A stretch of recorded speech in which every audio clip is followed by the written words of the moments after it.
Welcome to this week in Missouri politics. Somber week this week in Missouri. Lost one of our greatest legends, Rush Limbaugh, and we are here to talk about his memory and a few other things with the former Lieutenant Governor of Missouri, Governor Peter Kinder. Welcome back to the show. Thanks. It's good to be back. I'm a Southeast Missouri guy. You're a Cape Girardian. You knew Rush Limbaugh his entire life. It had to be a tough week for you. It's been tough. Done more than a few radio interviews, KMOX and many others, and we're saying goodbye to a great American, patriot, an extraordinarily generous philanthropist with most of his giving anonymous and very quiet. He's the Johnny Carson of AM talk radio. AM radio was dying. It was dead and dying in the 80s. Everyone said you can't revive it. Everyone said you can never do a show in the middle of the day and attract listeners. You can't do a national show. Every program director in America knew that you had to be local for talk radio, the ones that were trying it. They all said you can't attract an audience. They said you can't attract the number of stations you need. You can't have a show without guests. And one by one, Rush burst through all those can'ts, reinvented, revivified, reignited the medium, the conservative movement, and transformed America in many ways. Bill Buckley, one of my boyhood heroes, had his magazine. It was a highbrow magazine with probably a circulation of 120,000 people, and Buckley used $14 words from it way out of town that nobody understood, right? But Rush, on the radio, was able to take the message to the roofing crew that had the radio on, the long haul truck driver, the farmer on his combine. The young kid in Butler County listening on 930 KWOC. I love the fact he had a sense of humor. There was two things that set him apart from me. While Buckley is a hero for a lot of folks, I'm probably a conservative today because of Rush Limbaugh, because he had humor and he would stick up to Republicans. He wasn't just a suck-up.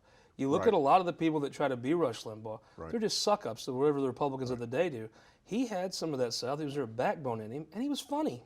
He was entertaining. Tell you a really quick story on how independent a cuss he was as a little boy. I mean, 8, 9, 10, 11 years old. In Cape Girardeau, we're in the heart of Cardinal Nation, right? Yes, like sir. you are in Poplar Bluff. And we're all living and dying with the Cardinals. In the early 60s, we still had Stan the Man until 63. And the next year, they win the pennant on the last day of the season. They beat the Yankees and had other great years in the 60s. Rush was not a Cardinal fan. That's my point in telling this story. He was a passionate baseball fan, and his team was the LA Dodgers. And his favorite player was Maury Wills.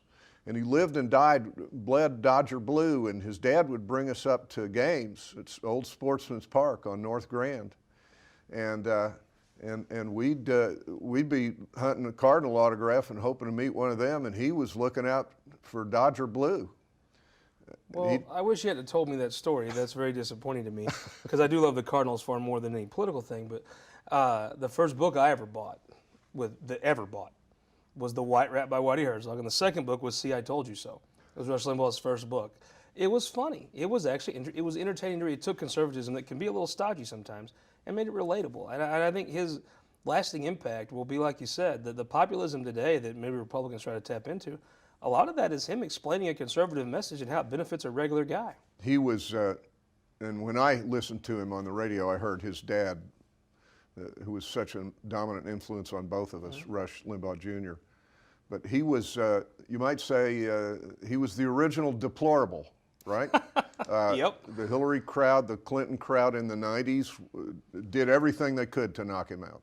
Tried to get advertisers to quit him, tried to discredit him, told lies about him, and this went on for 32 years of his radio show, and only intensified in the last 12, 15 years. Retired, he passed away at the top of his game, an institution in American media, with a long history of service. In Cape Girardeau, Limbaugh, the world knows the Limbaugh name for Rush, but here in Missouri, we know his brother, now his nephew, Chris, is going to be a judge in Cole County. It is a real legacy of service, that entire family. Uncle and first cousins, both federal judges, yeah. It is an amazing thing.